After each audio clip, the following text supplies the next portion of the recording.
Let's talk about likes. Mastering, what do you think of? With adjectives and adverbs. Hello, everyone.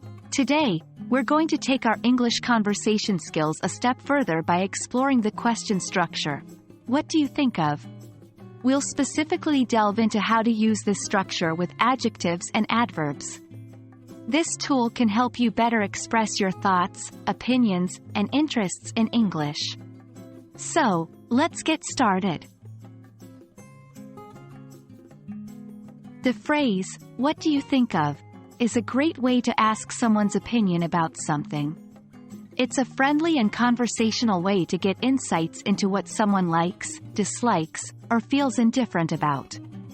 However, when we add adjectives or adverbs to the mix, we can get even more specific and detailed feedback. For example, asking, "What do you think of this movie?" is a good question, but asking, "What do you think of this movie's plot?" can yield a more specific answer. Adjectives are words that describe or modify another person or thing in the sentence. They can be used to make our "What do you think of?" questions more specific. For example, instead of simply asking, "What do you think of this car?" we could ask, "What do you think of this red car?"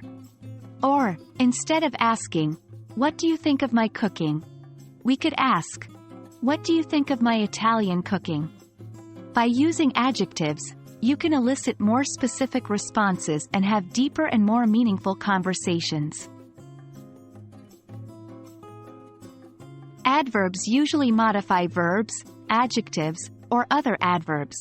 They provide more information about how, where, when, or to what degree something happens. When used with the "What do you think of?" structure, they can give your questions an extra layer of depth. For example, instead of asking, "What do you think of this singer?" we could ask, "What do you think of how this singer beautifully performs?" Or, instead of asking, "What do you think of the meal?" we could ask, "What do you think of how the meal was carefully prepared?" And there you have it. Now you know how to use "What do you think of?" with both adjectives and adverbs to ask about likes, dislikes, and preferences. Incorporate these tools in your English conversations and you'll notice how much richer and more detailed your exchanges can be. I hope this video has been helpful, and as always, keep practicing and exploring the beautiful English language.